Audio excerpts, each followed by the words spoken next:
শেখ হাসিনাকে বাংলাদেশে আনার এবং পাঠানোর এবং নতুন করে তাকে বাংলাদেশে প্রতিষ্ঠা করার রাজনীতি ইতোমধ্যে শুরু হয়ে গেছে, কূটনীতি শুরু হয়ে গেছে এবং প্রস্তুতি শুরু হয়ে গেছে। আওয়ামী লীগের পুনর্বাসনের কথা আপনারা এটা একবার করে দেখেন। আপনাদের যদি হিম্মত থাকে আওয়ামী লীগের পুনর্বাসন করে বাংলাদেশে রাজনীতি করবে, এই পরিকল্পনা যদি কারো থাকে, তার যদি হিম্মত থাকে, সাহস থাকলে সেটা সে করে দেখাক। এখন এই মুহূর্তে মানুষ সবচেয়ে বেশি যন্ত্রণা ভোগ করছে যেটা নিয়ে, গ্যাস ও জ্বালানির সংকট, লোডশেডিং। এইটাকে সরকার অ্যাড্রেস করছে না, এটাকে প্রায়োরিটিও দিচ্ছে না। আমরা মনে করি শেখ হাসিনা 17 বছর ছিল যে আমরা গ্যাসের এত সংকট পাই নাই। ইদানিং যে আজকে বছর 2 বছরের ভিতরে উনি আজকে 5-6 মাস হইতেছে আসার পর থেকে গ্যাসের এত সংকট। রাজনীতির অবস্থাটা দেখেন, আজকে রাজনীতির অবস্থাটা দেখেন। এই যে দেখেন এমপি সাহেব, আপনি দেখেন, দেখেন কি অবস্থাটা, দেখেন কি অবস্থা। আমারও ধরনের লেগে কোবানের লেগে আইছে। এই যে দেখেন অস্ত্র লইয়া, এই দেখেন অস্ত্র লইয়া আইছে এই ধরনের লেগে আমারে।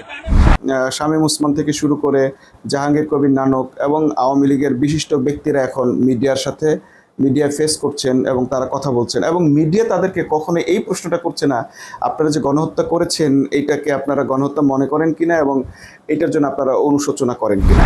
আমি আমার নিজের নির্বাচনী এলাকায় আমি কিন্তু বিএনপি ইলেকশন করেছি, এমন দায়িত্ব নিয়ে করেছি।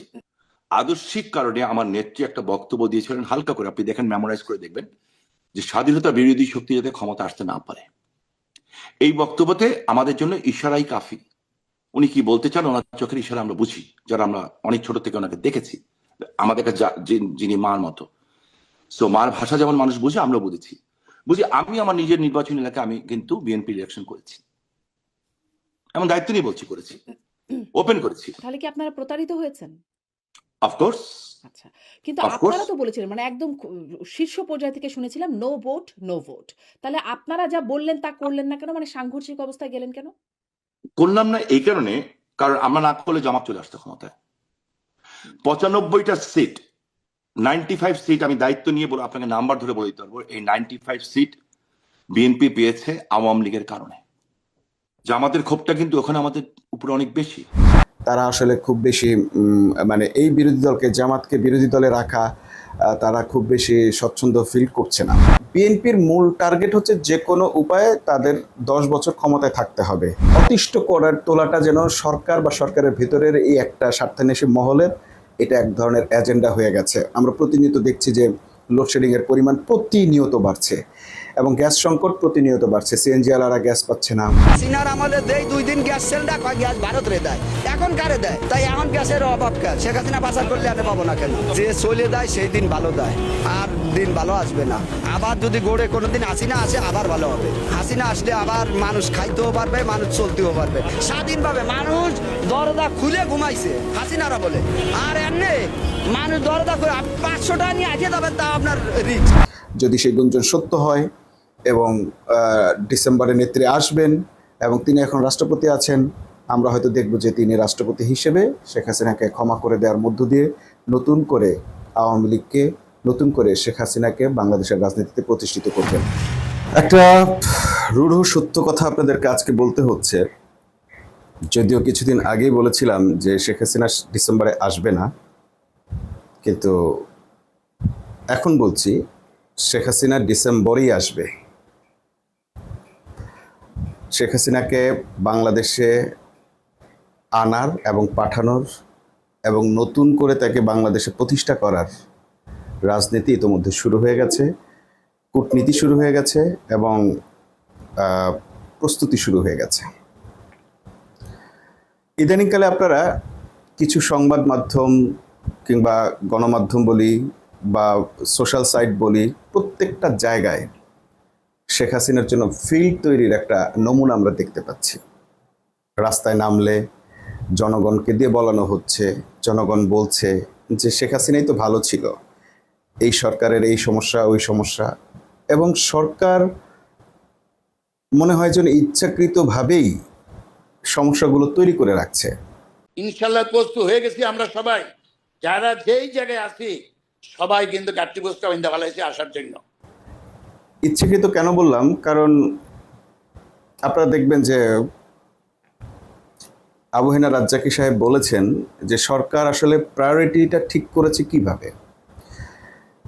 বিদ্যুৎ ও জ্বালানিকে তিনি প্রায়োরিটি হিসেবে নেন নাই, তার প্রায়োরিটিতে আছে কার্ড। তো তিনি সে কার্ড কিন্তু বিলি করছেন। তার প্রায়োরিটিতে আছে খাল খনন, তিনি খাল খনন করছেন, সেখানে টাকা খরচ করছেন, অর্থ বরাদ্দ দিচ্ছেন। কিন্তু এখন এই মুহূর্তে মানুষ সবচেয়ে বেশি যন্ত্রণা ভোগ করছে যেটা নিয়ে, গ্যাস ও জ্বালানির সংকট, লোডশেডিং, এইটাকে সরকার অ্যাড্রেস করছে না, এটাকে প্রায়োরিটিও দিচ্ছে না। আমরা আপনাদেরকে কিছু ভিডিও দেখাবো যে ভিডিওগুলোতে মানুষের কষ্টের কথাগুলো ফুটে উঠছে, মানুষ তার সমস্যার কথাগুলো তুলে ধরছে। যখনই মানুষ এই সরকারের সমস্যার কথাগুলো তুলে ধরছে, সেই সময় একই সঙ্গে মানুষ আবার বিগত সরকারকে প্রত্যাশাও করছে, এবং উদ্দেশ্যমূলকভাবেই হোক বা অনিচ্ছাকৃতভাবেই হোক আর ইচ্ছাকৃতভাবেই হোক, এইভাবেই বিগত সরকারকে, ফ্যাসিস্ট সরকারকে আবারও পুনরায় প্রতিষ্ঠিত করার একটা মিশন কিন্তু আসলে শুরু হয়ে গেছে। আমরা মনে করি শেখ হাসিনা 17 বছর ছিল যে আমরা গ্যাসের এত সংকট পাই নাই।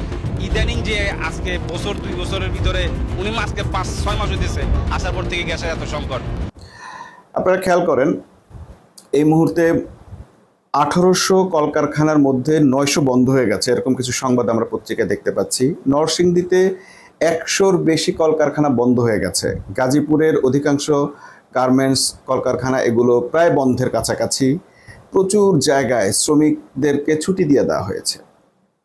এর একমাত্র কারণ জ্বালানি ঘাটতি, গ্যাসের সংকট। বাংলাদেশের এই যে পরিস্থিতি দাঁড়ালো, বাণিজ্যিক পরিস্থিতি, কয়েক হাজার মিলিয়ন ডলারের কি বলে যে অর্ডার বাতিল করতে হয়েছে গার্মেন্টস শিল্পের পক্ষ থেকে, গার্মেন্টস কর্মীদেরকে। তো এই যে ব্যবসা প্রতিষ্ঠানগুলো ধ্বংস হয়ে যাচ্ছে, শিল্প কলকারখানা বন্ধ হয়ে যাচ্ছে, শ্রমিকরা বেকার হয়ে যাচ্ছে, সরকারকে এইসব বিষয়ে কোনো ধরনের নজর দিচ্ছে, অগ্রাধিকার দিচ্ছে? তার সমস্যা মোকাবেলার ক্ষেত্রে, এটা সমাধানের ক্ষেত্রে সরকারের কোনো ধরনের সদিচ্ছা আছে বলে এখনো পর্যন্ত আমরা দেখতে পাইনি। অন্যদিকে আমরা দেখতে পাচ্ছি যে সরকারের নিজের দলের লোকেরা মানুষের উপর যে নির্যাতন চালাচ্ছে, সেইটা দিন দিন বাড়ছে। এগুলো সোশ্যাল সাইটে আসছে, ভিডিও হচ্ছে, মানুষ এগুলোকে তুলে ধরছে, তারপরও এগুলোর কোনো কমতি নেই।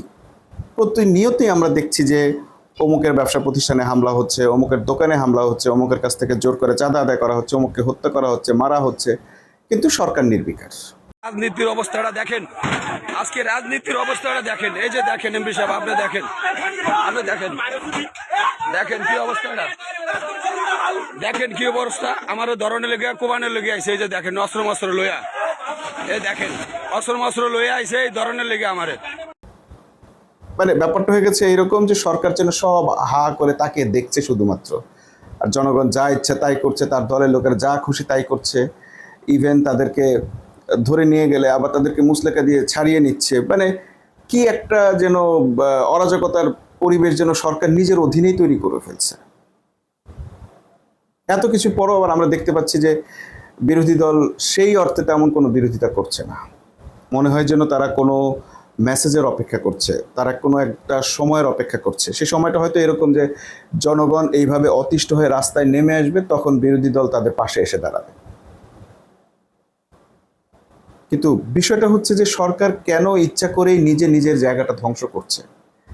আমরা বিরোধী দলের বিভিন্ন বক্তব্যে এবং তাদের আচরণে টের পেয়েছিলাম যে এই সরকারকে অন্তত 5 বছর তারা স্টেবল থাকতে দিবে এবং তারা এই সরকারকে উৎখাতের জন্য তেমন বড় করে আন্দোলন করবে না।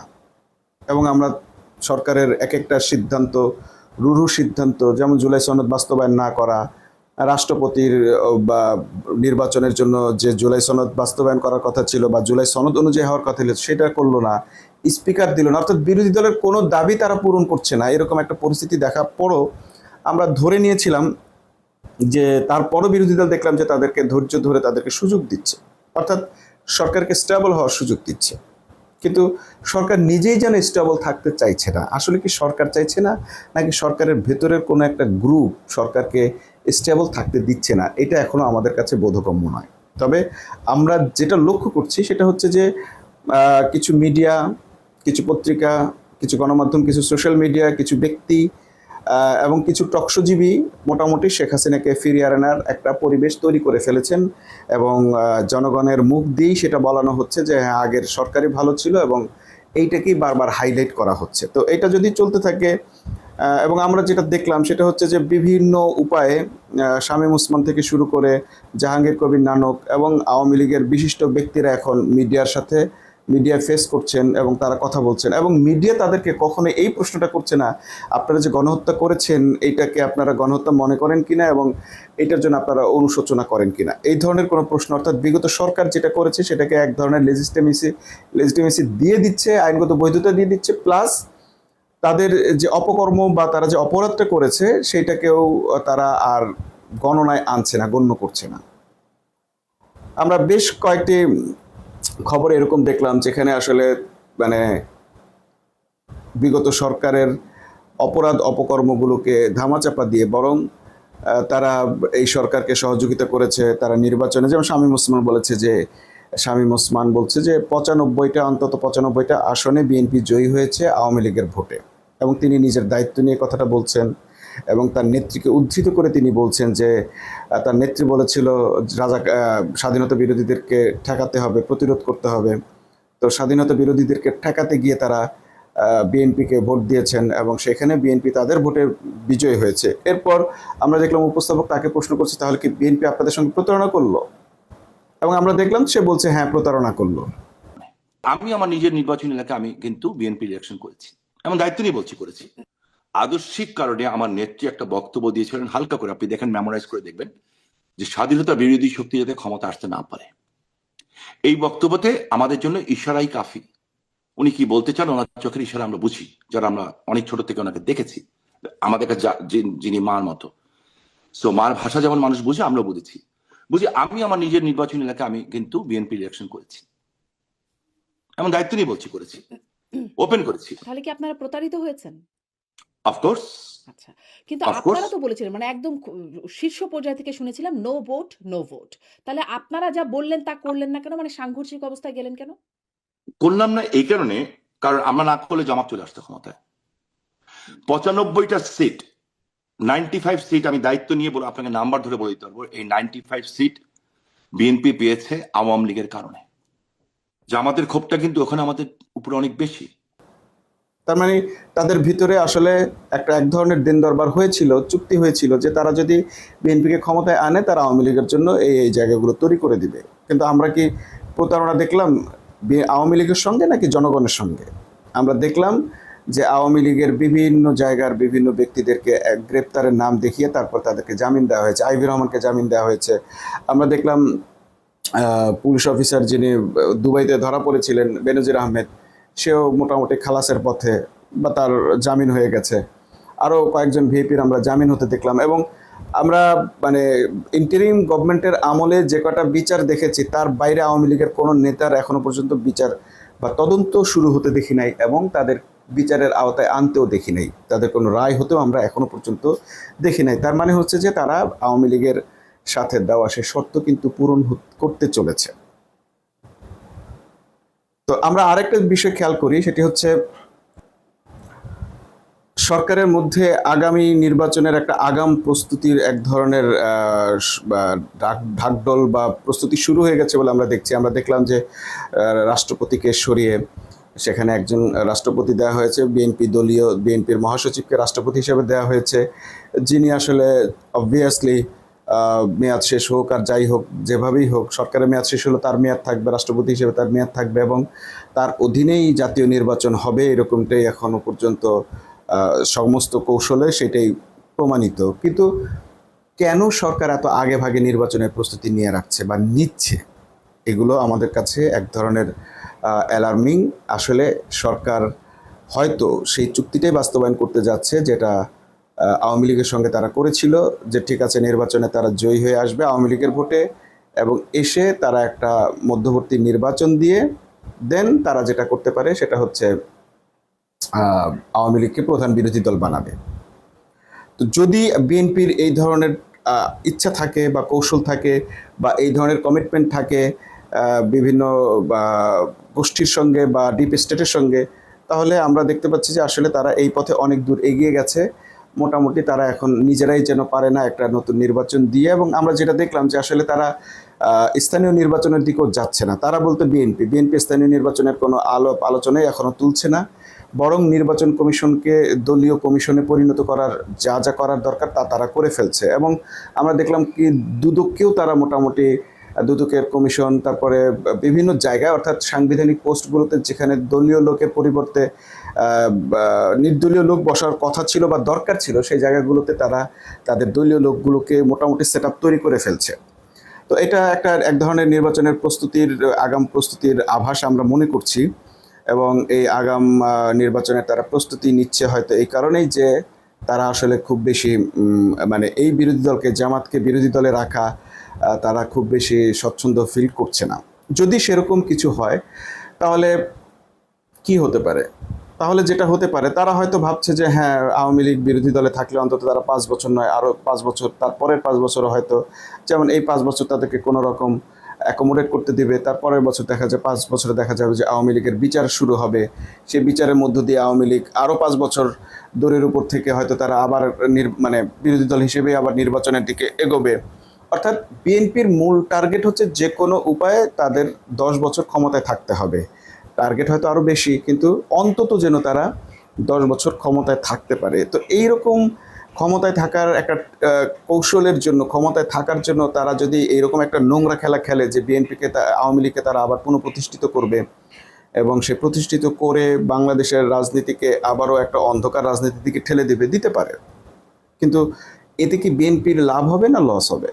আসলে বিএনপির লাভ লস বলতে এখানে কিছু নাই। বিএনপি তো আসলে বিএনপির যে রাজনৈতিক এখন যে কাঠামো, আমরা অনেক বিশ্লেষককে বলতে দেখি, অনেক রাষ্ট্রনীতির লোকদেরকে বলতে দেখি, বা যারা রাষ্ট্রবিজ্ঞানের অধ্যাপক আছেন তাদেরকে বলতে শুনি যে বিএনপির আসলে সাংগঠনিক সেরকম কোনো স্ট্রাকচার নাই। যাদের সাংগঠনিক স্ট্রাকচার নাই তাদের আসলে সংগঠনই নেই। বিএনপি আসলে সংগঠন বলতে কিছু নাই। কিছু লোক বিএনপির ব্যানার ব্যবহার করে রাষ্ট্র ক্ষমতাকে ভোগ করছে। তো যারা এরকম ব্যানার ব্যবহার করে ভোগের জায়গাটা বেছে নেয়, অর্থাৎ দলের লোকদের কিংবা সংগঠনের উপকার বা সংগঠনের হিতাকাঙ্ক্ষী এরকম নন, তাদের যেটা হয়, তারা ব্যক্তি স্বার্থে বা নিজের আখের গোছানোর জন্য যে কোনো কিছু করতে পারে, যে কোনো দলের সঙ্গে তারা আতাত করে ভালো থাকতে পারে। আমরা বিগত সময় দেখেছি যে বিএনপি করেন তারা একেবারে মানে সম্পূর্ণ আলাদা হয়ে গেছেন, বিএনপি থেকে দূরে সরে গেছেন, যোগাযোগ বিচ্ছিন্ন হয়ে গেছেন, জনগণ তাদেরকে খুঁজে পায়নি। তারা মানে যেভাবে হোক নিজেদের ব্যবসা, নিজেদের টাকা পয়সা, নিজেদের অর্থনৈতিক শক্তি, নিজেদের রাজনৈতিক যে ধরনের শক্তি ছিল সব কিছুই মোটামুটি বহাল রেখেছেন, বিভিন্নভাবে আপোষ করে, আতাত করে। মোট কথা তারা টিকে থাকার জন্য এই ধরনের একটা অবস্থা তৈরি করেছেন। আবার যদি আওয়ামী লীগ আসে তারা টিকে থাকবে। কিন্তু প্রশ্ন হচ্ছে বিএনপির জনগণের কি অবস্থা হবে? বিএনপির হয়ে যারা এতদিন এত রাজনীতি করছে, এই যে রাস্তায় নামছে, এত কিছু করছে, তাদের আসলে অবস্থাটা কি হবে? এইখানেই হচ্ছে আসলে মূল প্রশ্নটা। আমরা যেটা বুঝতে পারছি সেটি হচ্ছে যে বিএনপি বলতে আসলে বিএনপির এলিট শ্রেণী বা বিএনপির সেই স্বার্থবাদী গোষ্ঠী বা একটা স্বার্থান্বেষী মহল, তাদের আসলে কখনোই কিছু হবে না। আওয়ামী লীগের ভেতরেও এরকম একটা মহল আছে, স্বার্থান্বেষী মহল বা রাজন্যবর্গ আছে বা শেখ পরিবার আছে, যাদের আসলে কখনোই কোনো কিছু হয় না, এবং তারা মোটামুটি যখন যেভাবে যেদিকেই যাক তারা নিজেদেরকে সেভ করার টেকনিকটা অবলম্বন করে এবং সেফ এক্সিট তারা রাখে। তো শুরুতে আমরা যেটা বলছিলাম যে শেখ হাসিনা ফিরে আসবে, এটা কেন এখন আবার আমার কাছে মনে হচ্ছে যে এটা অবভিয়াসলি হবে, সেটার একটু ব্যাখ্যা দেই। সেটা হচ্ছে যে মির্জা ফখরুল ইসলাম আলমগীর, যিনি এখন রাষ্ট্রপতি হলেন, মহামান্য রাষ্ট্রপতি, তো ধরেন আগামী ডিসেম্বরে যেটা হতে পারে সেটা হচ্ছে যে আওয়ামী লীগ ফিরবে, শেখ হাসিনা ফিরবে, তাকে আইন আদালতের অধীনে নেওয়া হবে, তাকে দ্যাট মিনস কারাগারে নেওয়া হবে, যেহেতু তার ব্যাপারে রায় হয়ে গেছে। তো রায় অনুযায়ী তিনি কারাগারে যাবেন, এবং কারাগারে সেখানেও সুন্দর যেভাবে আসলে জাতিসংঘের সমস্ত রিপোর্ট সব কিছু মিলিয়ে এমন একটা পরিস্থিতি তার জন্য তৈরি হয়েছে যে সে আসলে আসামি, এবং সে আসলে ফাঁসির আসামি। ফাঁসির দণ্ডও থাকবে, দণ্ড কার্যকর সবই হবে, কিন্তু আসলে ফাঁসিটা আর কার্যকর হবে না। রাষ্ট্রপতি মির্জা ফখরুল ইসলাম আলমগীর, মাননীয় রাষ্ট্রপতি, তাকে ক্ষমা করে দেওয়ার এখতিয়ার আছেন, তিনি ক্ষমা করে দিবেন, এবং জনগণ বলবে হ্যাঁ বিচার হয়ে গেছে, যেহেতু বিচারটাই দাবি ছিল, বিচার হয়ে গেছে, রাষ্ট্রপতি ক্ষমা করে দিয়েছে, তো এখন তো আর কিছু করার নেই, শেখ হাসিনা পুনরায় আবার রাজনীতি শুরু করবেন। আমার কাছে এখনো পর্যন্ত মনে হচ্ছে এটাই বিএনপির রাজনৈতিক কৌশল। আওয়ামী লীগের সঙ্গে এটাই তাদের আঁতাত হয়েছে, ভারতের সঙ্গেও তাদের একই মীমাংসা হয়েছে। আর এর বাইরে আমরা যা দেখছি তা হচ্ছে বিএনপির আইওয়াশ নাটক, এবং তারা মানুষের এই সহযোগিতার পরিবর্তে তেল গ্যাসের সংকট মোকাবেলায় তাদের কোনো আন্তরিকতা নেই। এই জ্বালানি সংকট মূলত বরং তারা আরও নিজেরা ইচ্ছাকৃত তৈরি করেছে, কারণ একই ক্যাপাসিটি নিয়ে ইউনূস দেশ চালাইছে, আমরা তখন এই সংকট দেখি নাই। এখন এটাকে আরও বড় ধরনের সংকটে পরিণত করা হচ্ছে। মানুষ যত বেশি রাস্তায় নামছে, প্রতিবাদ করছে, আমরা দেখছি যে তত বেশি সংকট বাড়ছে। অর্থাৎ মানুষকে অতিষ্ঠ করার তোলাটা যেন সরকার বা সরকারের ভিতরের এই একটা স্বার্থান্বেষী মহলের এটা এক ধরনের এজেন্ডা হয়ে গেছে। আমরা প্রতিনিয়ত দেখছি যে লোডশেডিংয়ের পরিমাণ প্রতিনিয়ত বাড়ছে এবং গ্যাস সংকট প্রতিনিয়ত বাড়ছে। সিএনজি আলারা গ্যাস পাচ্ছে না। হাসিনার আমলে দেয় 2 দিন গ্যাস সিলিন্ডার কয় গ্যাস ভারত রে দেয়, এখন কারে দেয়? তাই এখন গ্যাসের অভাব কেন? শেখ হাসিনা পাচার করলে আনে পাবো না কেন? যে চলে দেয় সেই দিন ভালো দেয়, আর দিন ভালো আসবে না। আবার যদি গড়ে কোনোদিন হাসিনা আসে আবার ভালো হবে। হাসিনা আসলে আবার মানুষ খাইতেও পারবে, মানুষ চলতেও পারবে স্বাধীনভাবে। মানুষ দরজা খুলে ঘুমাইছে হাসিনারা বলে, আর এমনি মানুষ দরজা খুলে 500 টাকা নিয়ে আগে যাবেন, তা আপনার রিস্ক। বাসা বাড়িতে গ্যাস নেই, মানুষ বলছে যে আপনি 100 টাকার খাবার খান দুপুরবেলা, সেই খবর দিচ্ছেন। আমরা তো খাবারই খাইতে পারি না, আমাদের তো রান্না করার উপায় নাই। তো এই যে জনগণ যে তাদের জনগণ যে ফুঁসে উঠছে এবং জনগণকে যে অতিষ্ঠ করে তুলতে পারছে সরকার, এইটা আমার কাছে মনে হয়েছে যে সরকারের নিজস্ব একটা এজেন্ডা, এবং সরকারের বিশেষ এজেন্টরা এটা তৈরি করে তারা আসলে খুব সম্ভব অতি দ্রুত একটা মধ্যবর্তী নির্বাচনের দিকে এগুচ্ছে, এবং সেই নির্বাচনে তারা শেখ হাসিনাকে প্রধান বিরোধী দল করবে। তার আগে যেটা হবে, ডিসেম্বরে শেখ হাসিনা আসবেন, তার বিচার হবে, তার দণ্ড রায় সব কিছু হবে, কিন্তু রায় কার্যকরের পরিবর্তে তাকে রাষ্ট্রপতি ক্ষমা করে দিবেন, এবং এমন রাষ্ট্রপতিকেই তারা বসিয়েছেন যেন তার মাধ্যমে এটা ক্ষমা পাওয়া যায়। আমরা কিছুদিন আগে দেখলাম শেখ হাসিনার এবং ফাহাম আব্দুল সালামের বাড়িতে একটা ছবি, মির্জা ফখরুল ইসলাম আলমগীরের একটা ছবি, এবং এটাও দেখলাম যে মির্জা ফখরুলের যখন অসুস্থ চিকিৎসার জন্য শেখ হাসিনার একটা বড় অবদান আছে। মোট কথা হচ্ছে মির্জা ফখরুল ইসলাম আলমগীরের সঙ্গে আওয়ামী লীগের বা শেখ হাসিনার সম্পর্কটা কিন্তু খারাপ নয়। কারণ আমরা দেখেছি যে বিভিন্ন আন্দোলনে, যদিও এটা মানুষ বলে থাকে যে মির্জা ফখরুল ইসলাম আলমগীর এর কারণেই বরং ঈদের পর আন্দোলন এগুলো শোনা গেছে, কিন্তু আসলে আন্দোলন কখনো হয়নি। এটি আসলে সরকারের সঙ্গে আতাতের ফলে হয়েছে বলে এরকম গুঞ্জন আমরা শুনতে পাই।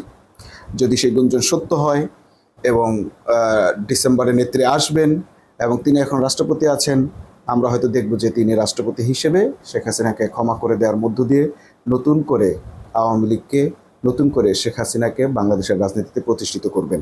আমরা আরেকটা জিনিস খেয়াল করেছি, 5ই আগস্টে যখন সবাই একত্রিত হলেন, মির্জা ফখরুল ইসলাম আলমগীর, জামাত আমির এবং অন্যান্য দলের রাজনৈতিক নেতাবৃন্দ, ছাত্রনেতারা, তখন মির্জা ফখরুলকে আমরা খুব বেশি আনন্দিত দেখিনি। তখন অনেকেই বলাবলি করেছেন যে মির্জা ফখরুল ইসলাম আলমগীর আসলে আওয়ামী লীগের পতনে খুশি নন। এইভাবে আওয়ামী লীগের পতনে তিনি আসলে খুশি নন। তিনি একটা রাজনৈতিক পরিবর্তন চেয়েছিলেন, অর্থাৎ আওয়ামী লীগও থাকবে, বিএনপিও থাকবে, বিএনপি ক্ষমতায় আসবে, আবার আওয়ামী লীগ ক্ষমতায় আসবে। অর্থাৎ তারা নিজেরাই মোটামুটি সারা জীবন বাংলাদেশটাকে ভোগ দখল করবেন, তারাই শাসন করবেন, তারাই থাকবেন। অন্য কোনো জামাত বা মৌলবাদী শক্তি বা ইসলামী দল অন্য কাউকে এই ক্ষমতার স্বাদ কোনোভাবেই পেতে দেওয়া হবে না। এটি একটি বড় ধরনের বন্দোবস্ত, বড় ধরনের রাজনৈতিক কৌশল, তাদের কোনো হয়তো ডিপ স্টেটের সঙ্গে তাদের চুক্তি, এবং এর বাইরে কিছু হলেই তারা আসলে মনক্ষুণ্ণ হন, মুখ কালো করে ফেলেন। এবং আমরা এখন যেটা টের পাচ্ছি সেটা হচ্ছে যে ডক্টর ইউনূসও মোটামুটি এর সঙ্গে জড়িয়ে গেছেন বলে আমরা এক ধরনের গুঞ্জন টের পাচ্ছি। কারণ রাষ্ট্রপতি নির্বাচনের সময় ডক্টর ইউনূস কিন্তু এসেছেন। হয়তো এটা 2 কারণে হতে পারে, যে তিনি বোঝাতে চেয়েছেন যে তাকে রাষ্ট্রপতি না করায় তিনি আসলে মাইন্ড করেন নাই, বা এটা তিনি চানও নাই।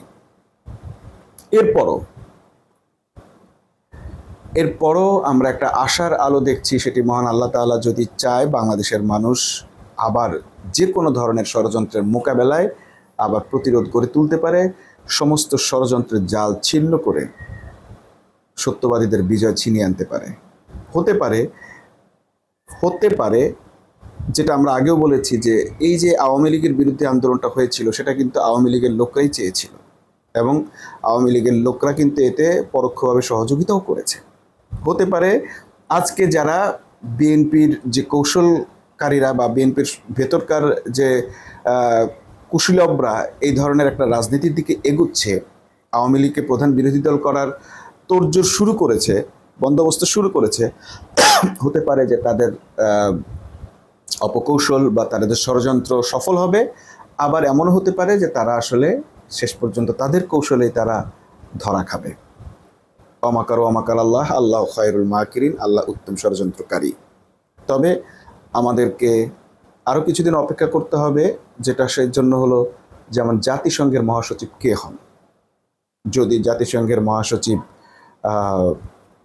ডক্টর ইউনূস হন, সেক্ষেত্রে হয়তো আমরা শেখ হাসিনার বিচার, আওয়ামী লীগের বিচার সুনিশ্চিত হওয়াটা দেখতে পাবো। আদারওয়াইজ এই যে বিএনপির হাতে এখন রাষ্ট্র ক্ষমতা আছে, এই বিএনপির মাধ্যমে আমরা কোনোভাবেই শেখ হাসিনার বিচার, আওয়ামী লীগের বিচার, গণহত্যার বিচার, জুলাই হত্যার বিচার দেখতে পাবো না। জুলাইয়ের প্রতি এই সরকারের বিন্দুমাত্র শ্রদ্ধাবোধ আমরা দেখছি না। তারা বরং জুলাইকে নানাভাবে কটাক্ষ করছে, জুলাই যোদ্ধাদেরকে নানাভাবে